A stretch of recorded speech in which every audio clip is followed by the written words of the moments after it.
Welcome to Second Sense. I'm your host, Allison Mitchell. Every episode, we explore the complex supply chain behind the mobile device industry, from data-driven decisions to sustainable solutions, and how smarter systems can give tech a second life. Because when you trust your data, Second Life tech just makes sense. Today's guest on the podcast is Flavio Rossi. Flavio is an advisor to Apkudo and a Powered by Apkudo ecosystem partner. Welcome to the podcast, Flavio. Thanks, Allison. Happy to be here. Well, Flavio, before we get started, I wanted to have you give me a little bit of a background and your path to Apkudo. I've been in the wireless industry for more years than I would like to count. The gray beard kind of illustrates that a little bit. I started on the network side with an OEM manufacturing company, then transitioned over to the carrier world. Spent a few years with Altel, Verizon, Asurion, T-Mobile for a long tenure. Then I left T-Mobile in 2016, decided to take a little break and do some consulting work. I had been introduced to Apkudo and to Josh back in 2014 when T-Mobile acquired Metro PCS. Apkudo was a vendor to Metro PCS, and we onboarded Apkudo on the T-Mobile side to help us solve some data problems that we were having around reverse logistics and the management of devices overall. That's when it started. In 2019, I partnered with Apkudo to start Rexy Resale. And we've been going for the last 6 years, going strong. We had phenomenal growth in the last 6 years. And we now run 3 separate facilities and cater to carriers and to OEMs alike in the US. Well, that's fantastic, Flavio. So you have seen quite a bit of the industry and makes you a very capable, insightful wealth of knowledge for the work that Apkudo does working around the device ecosystem. Today, we're going to be talking about CTIA grading standards and what that means for the wireless industry and all of the folks in this industry. So I want to have you kind of tell me a little bit about the Cellular Telecommunications Industry Association, and then we'll talk a little bit about the standards. CTIA is really the voice of the US wireless industry, right? Its membership base spans from regulators, OEMs, carriers, network infrastructure manufacturers, infrastructure deployment manufacturers like tower companies and things like that. Basically spans all aspects of the wireless industry overall in the US. And CTIA has a group, which is called the Reverse Logistics and Service Quality Group. And that group has what is called a grading scales working group. And that group came together in 2019. And the main objective was to figure out how to standardize how the parties in the industry communicate the condition of a phone. In terms of the folks that are part of that group, right, you have seasoned industry leaders around the OEM community. For example, you have Apple, you have Samsung, you have Motorola, who was a great contributor in the beginning. You have carriers, you have Verizon, you have T-Mobile, you have insurance companies like Asurion, you have 3PLs, you have traders. So it's a great representation of the industry that actually deals with mobile phones once they come back from their first life. And one of the big challenges in the industry is when you're buying or selling a phone, how do you accurately communicate that condition of the device, right, to the next party? And unfortunately, it is very disparate and distributed today. Every large asset owner, or the majority of the large asset owners like carriers and OEMs, they decided to come up with their own way to describe the condition of devices, right, as they communicate those to the market when they're trying to sell them. And then that led us to having tens of different, what we call grading criteria in the industry, right? So they're usually describe the condition of the device with letters, right? A, B, C, D. So you could have company A describe their device as a grade A, while company B would describe that same device as a grade B. So when you're in the buying side of it, you never know what you're getting. So it's a T-Mobile A, it's a Verizon B, it's an Asurion DLS C+, right? Very, very confusing. So what this group, right, intended to solve, right, was that proliferation of languages, right, that were used to describe the condition of the device, and try to standardize, right, and have one language in the US so that when you said this device is a grade B, everybody would know what that meant. The first revision of the what we call the CTIA grading criteria was issued in December of 2019, and we're now on revision number 5 of that. So originally, we still had flip phones. We had devices with wide bezels around the LCD with physical buttons in the front. We really didn't have foldable devices at the time. The offering of wearable devices was kind of limited. And I think the group did a good job. However, they strived a little bit for perfection, which then caused the standard to be a little rigid compared to the other standards that were in the industry. And I think that made it difficult for folks to adopt it because they were selling a device that they were calling a grade B, and maybe under the new CTIA grading criteria ended up being a grade D, sorry, and they were afraid of losing the value of the device just because people wouldn't interpret correctly in terms of what it was. So that made it really difficult for the group to be able to drive adoption.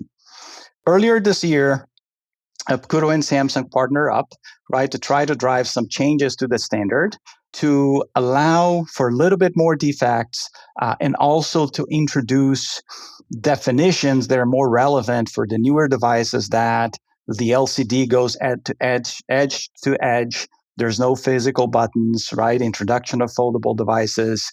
The fact that we have a very relevant direct-to-consumer marketplace ecosystem where they added more complexity because they also call the grading something else, right? Some of them call it like excellent, good, fair, which is not even a letter. So then now we have to correlate the CTIA letters with the D2C marketplace condition descriptions.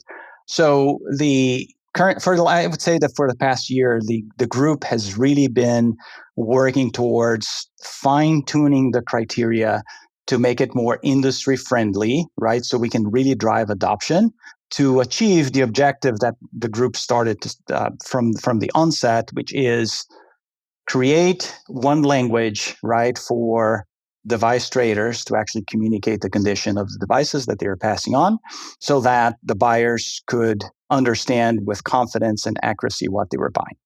That's a big deal in this industry, especially when you're thinking about the secondary market, is the trust from the buyer. And the buyer here can represent many different people in the value chain, right?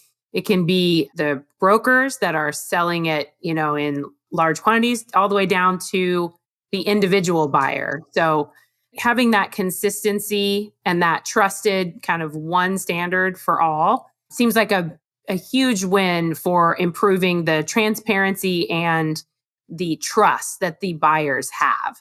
Question that I'm thinking about when you talk about this grading standards got started in 2019 until, 5 different iterations to now. I'm just thinking about the phone that I used to have in 2019 versus the phone that I have now.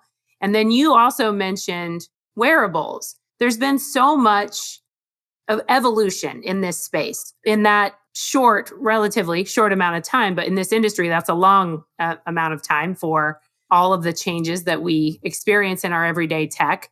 You mentioned wearables. What other kind of devices are covered in these upgraded standards? They cover phones and they cover the flip phones, the bar phones, and now the introduction with wearable devices as well. To a certain extent, I think there's more opportunity to be more prescriptive on the wearable devices, and we're working on that for the next iteration.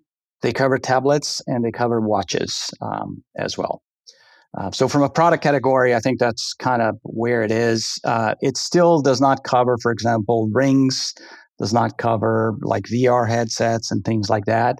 And I think at a point you have to kind of, glasses, right? You have to kind of draw the line in terms of, okay, what are the devices that represent the most opportunity on the secondary market, right? And kind of do the 80-20 rule and prioritize there. Yeah. Yeah. Well, and it just I mean, the wearables market has just expanded to many more products than it used to be. So I can imagine, you said they've had these different iterations over these years. I can imagine that's necessary, that pace, just to keep Yeah. up with the evolving innovation in this space. Yeah, definitely. The other piece around innovation of the industry, right, that we are currently trying to tackle is the grading criteria are usually designed for humans, right, to assess the condition of the device.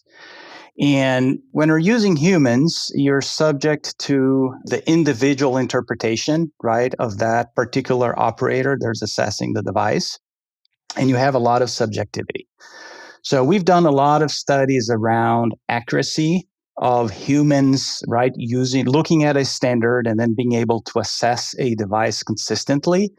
In all the studies that we've done, on average, humans are only about 50% accurate, right, when they're assessing a device, which is, I would say, surprising, right? The first time that we actually did a comprehensive study and that result came back, I'm like, wow, I would have thought maybe 75, 70%, but no, it's 50% on a good day. So with the introduction of automation, right, on the assessment of the device, right, we're also now working on how do we translate a standard that was written for humans to a machine to interpret it, and how do we leverage the machine to then remove all the subjectivity of the assessment so that if you put one device in the machine 10 times, the machine will say it's the same grade, as opposed to putting that device through 10 humans and getting like different answers 50% of the time. And I think that's going to be a future iteration of the standard as well, is probably a portion of it that is more representative of how do you actually translate what we have today into a language that you can code into a machine to have the machine do the assessment. You mentioned automation that speeds things up. We know that, right? From just the volume of devices that can go through this process of being graded and assessed for where it needs to go next. And that sounds like a cost savings. That's a known for us, right? When it comes to these standards and the change and the adoption of these standards, how does that impact cost or maybe even increased revenue? Is there been an evaluation of the difference between the cost to implement the grading standard versus like what it might produce in terms of value on the other side when it comes to the resale of devices? I bundle all those in the definition of value, right? How can we maximize the value, right, in the process, so that the asset owner can get the most they can get, and whoever is buying it is actually spending the money and doing an investment with high confidence that he's going to have a return. So you mentioned like cost savings with the use of automation, right? I think that's an obvious one, and I think when you start looking at automation, that's where people go first in terms of, I have 50 people assessing devices today, right? If I put an Apkudo RFA line, for example, that does 300 devices an hour, I can eliminate X number of humans and compare that to the investment, right, of the equipment itself, how much money I save. I would say that, yes, that is a factor, and companies that have significant volume will save money, but that's not where the value is created, right? The value is created by, like you said, increasing the confidence in terms of what is the state of that device. And if you have high confidence, you can then trade with high confidence, which then usually elevates the value of those devices. Because if I'm a buyer, right, and I consistently buy out in the market, and 50% of the time, the grade that I'm receiving is different from the grade that was depicted to me during the auction, what am I going to do? I'm going to adjust that on my bidding, and I'm going to bid lower. And consistently, I bid lower, and that becomes the baseline. Now, if you have high confidence, the buyers don't need to do that anymore. Competition will start getting more fierce for the devices that have higher value. And that is it's like raising a tide. right? And it will increase the market value of those devices across the board, which then everybody benefits. There is no waste, right? And it really streamlines the overall trade with a lot of value creation for all the parties. And in the interim, you're saving money because you're eliminating waste, right? You're being objective in terms of the assessment and the work you're doing. If you really trust the work that was done upstream, you might not need to do it again, right? Because today, like a carrier will get devices from their consumers, they will go through triage, grade it, and sell. Whoever bought them will do the same. They don't trust the results, so they will again go through triage, grade it, and sell them again. So there's a lot of waste in the system where devices hop 3, 4, 5 times, and they get the same work done to them every single hop that they get to, which is a tremendous waste, right, that we see in this industry. Yeah, I didn't even think about the efficiency of removing those redundancies because you're right. That is one of the outcomes of the, varying grade output from the process is that redundancy. So huge efficiency saver right there. You mentioned CTIA is really focused on the US telecommunications industry. What's happening in other parts of the world as it relates to, grading standards? And do these US based standards influence what happens in other parts of the world? They definitely influence because there's the US volume is very significant compared to the volume, right, in the rest of the world, especially on the higher value devices. The more expensive devices, the mix of those in the US is much greater than in other parts of the world. So there's a lot of buyers that come by into the US and they resell those devices overseas. So I would say it's a direct influence. If we're successful in the US, I think there's a great chance that we can actually drive a global standard here pretty soon. Oh, that's fantastic. That would be similar to other industries where, you may have standards, but you have practices that don't these phones and these devices, they are very fluid in their movement around the world. Other things, other different commodities or items may not have that same level of movement around the globe. I'm thinking, for example, cars. Cars don't tend to go back and forth quite a bit, right? Because it's a major cost to do that. Whereas phones and those types of devices, they are moving globally all the time. So Yep. I can see where having a really robust standard in the US for a product that is, very global in where it moves could have a major impact and it would be not a hard sell for other countries around the world to adopt this standard for a global purpose. Definitely. You mentioned cars. I think the other thing that's missing in the industry is, and I'll tag along with your analogy. When you're going to buy a used car in the US, for example, right, the first place you look at is a Carfax report, right, which is someone, third party, made an objective assessment of that vehicle, right, and the industry trusts that assessment. We need something similar, right, in the cell phone industry. Apkudo is getting there, right, with a product they launched this year called Device Passport. And that is going to be the intent. And I think once that gets adopted, it's going to be another huge win for the industry because you then have something tangible that you can look at to increase that level of trust in terms of what the condition of that device is. So you trust it enough that you don't have to reassess it, right? You pay a fair price because you believe on the condition that you're getting. And in turn, you eliminate waste, right? You streamline the buy and sell. You speed the overall end-to-end process as well, eliminate some of the depreciation that we see today with those devices sitting around waiting to be triaged. And again, back to value, right? It's significant value creation for all parties involved. That's fantastic. I'm happy to learn about this effort that's happening in the States that is likely to have a big impact globally for the entire industry. I can see where that would be really beneficial to everybody in the ecosystem to have greater trust all along the process. Flavio, is there anything else about these grading standards or this process of making these upgrades and changes that you want to share?